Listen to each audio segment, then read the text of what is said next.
k'a yira aw la k'a fɔ nin waati nin kɔnɔna la komi aw b'a kalama kɛlɛ min bɛ entre Iran et les États-Unis maa caman b'a kalama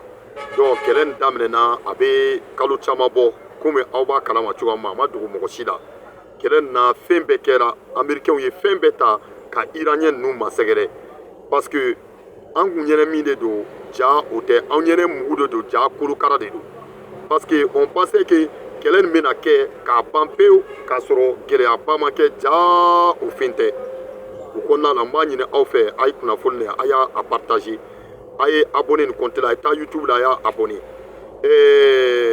États-Unis ye menace ta ka diɲɛ bɛɛ masɛgɛrɛ waati nin kɔnɔna la depuis Donald Trump sigira Donald Trump ka mandat fɔlɔ a ma min kɛ mandat filanan na a nani bɛ don kow kɔnɔ k'o de kɛ a ye diɲɛ bɛɛ sanctionné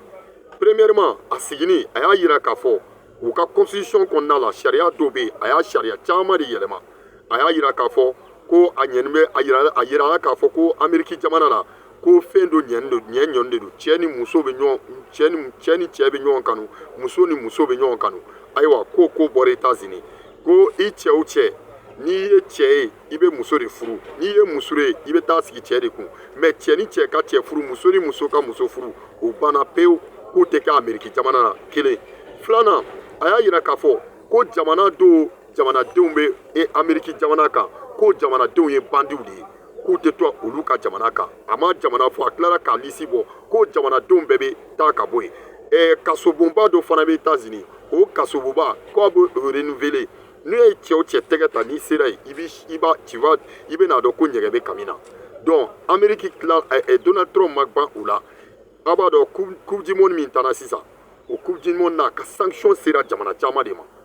a y'a yira ko jamana dɔw fana bɛ yen k'olu supporters k'olu tɛ don ale ka jamana la a ye dɔw qualifié k'o kɛ fɛn bɛɛ ye Amérique Donald Trump ye nin bɛɛ kɛ e k'a lajɛ Chine ni Japon cɛ Chine ni Thaïlande cɛ Corée du Nord ale ni Japon cɛ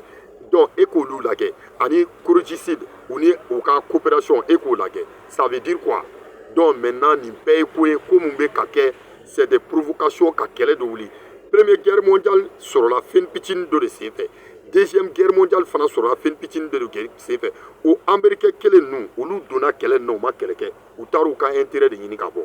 donc tous les temps ils cherchent les intérêts n'u y'u ka intérêt sɔrɔ u bɛ bɔ u bɛ mɔgɔw kunkolo ta k'a ci ɲɔgɔn na ka kunkolo gasi ɲɔgɔn na Iran t'a lajɛ min bɛ Iran ni Russie cɛ imaginez un peu c'est entre la France États-Unis et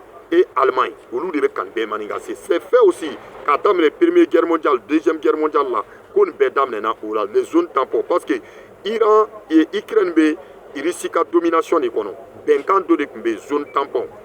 a si man ka bɔ o bɛnkan kɔnɔ bɛnkan de ye o ye zone tampon mɔgɔ si man ka bɔ o kɔnɔ an nana mun jateminɛ c'est à dire donc ko u kana don OTAN na u kana don euro la u ye Russie tin to jamana nin côté kelen bɛɛ taara parce que n'i ye Ukraine ta k'a lajɛ Europe jamanaw la Ukraine yɛrɛ ka bon ni jamana caman ye Ukraine ye Vladimir Poutine sigin to ville dɔw ka taa don OTAN na dɔw donna euro la u ɲɛnɛ foyi tɛ bɔ a la Vladimir Poutine ma foyi fɔ mais mɔgɔ min tun bɛ k'u soutenir Emmanuel Macron ani Donald Trump k'u soutenir k'u k'a kan ani Allemagne pour que u ka se k'u ka indépendance u ka se k'u don OTAN na u ka ressources bɛ n'u ye gaz ye ani u ka gaz ye ani u ka dugukolo jukɔrɔla fɛnw pétrole ni fɛnw ka se k'u exploiter donc maintenant kɛlɛ daminɛna fo ka se bi ma dɔ tɛ ka bɔ a la diɲɛ ma don o don ko kura de bɛ ka fara a kan mun kɛra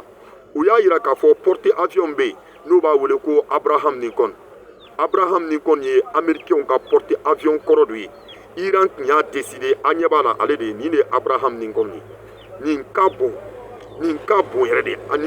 ni porte navire min filɛ ni bateau min filɛ bateau belebeleba de don e hakili b'a la cogoya min ma avion bɛ se ka jigin a sanfɛ avion bɛ se ka wuli a sanfɛ avion bɛ se ka boli ka taa attaque kɛ ka se ka na sigi porte avion Abraham Lincoln yɛrɛ ye jɔn ye américains ka président kɔrɔ dɔ de don président min n'a ye a seko kɛ États-Unis n'a wulila ka cɛsiri farafinw ka hakɛw ɲinini na o de ye Abraham Lincoln ye donc bateau nin tɔgɔ dala o de la maintenant o Abraham Lincoln ale de kan k'ale de bɔ yen parce que o y'a yira k'a fɔ ko nin bateau nin commencera ka sɛgɛn parce que a ye parcours mun kɛ a ye parcours mun kɛ a ye fɛn caman kɛ donc ko Abraham Lincoln kan ka bɔ yen a bɛna remplacer ni bateau jumɛn ye o de ye George Orwell l'IRS George Orwell ale de filɛ duguma tan o bateau nin de filɛ ale bateau fana ye belebeleba ye o fana dilanna Abraham parce que Abraham Lincoln n'an ka tiɲɛ fɔ Iran tun y'a tenté k'a détruire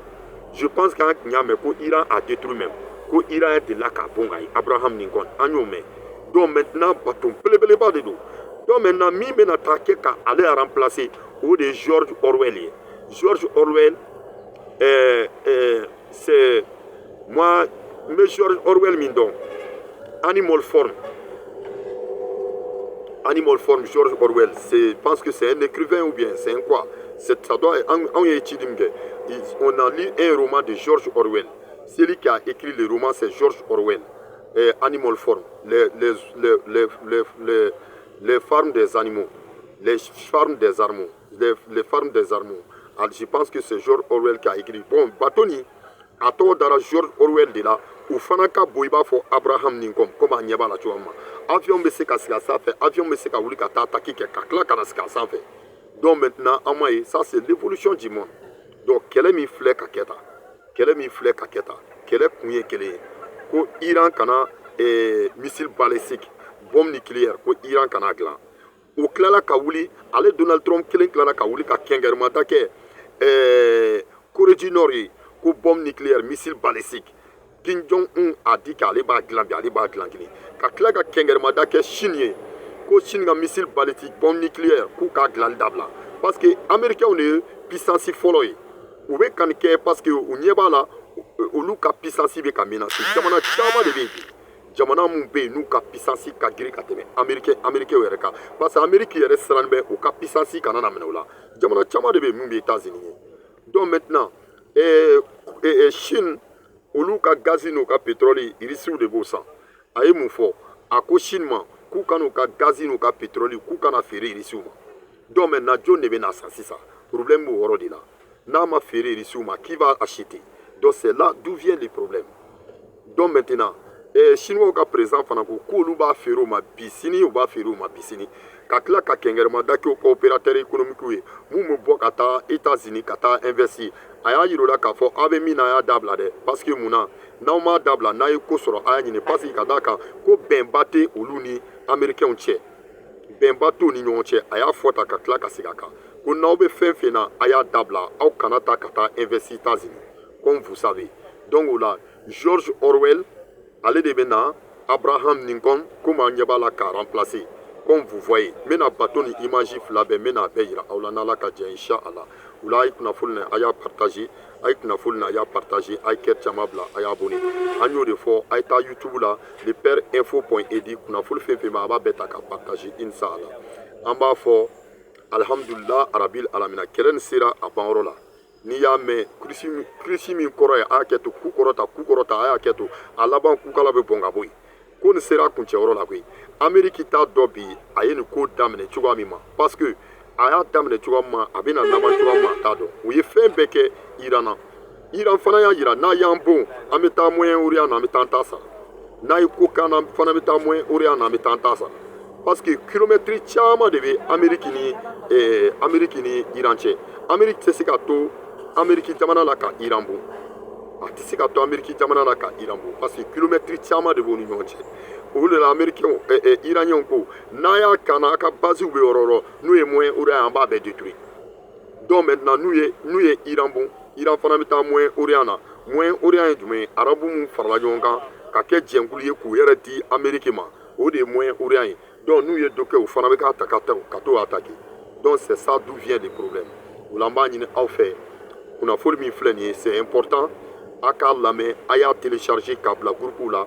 a ye a sama mɔgɔw k'a la a y'a partager bɛɛ ka se ka sɔrɔ an y'o de fɔ nin de ye Abraham Lincoln ye bateau belebeleba de don George Orwell o de ye kura min dilanna min bɛna taa na remplacer parce que o y'a jira k'a fɔ ko nin kɔrɔla ko a tɛ se ka baaraba kɛ bilen a kɔrɔla dilanna plus des années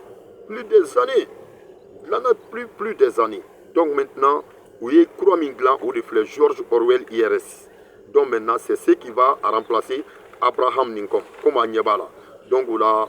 a y'a sama a ka yɔrɔjan sɔrɔ an y'o de fɔ nin page sanfɛ an tɛ manamanakan fɔ dɛ, information sur information. Donc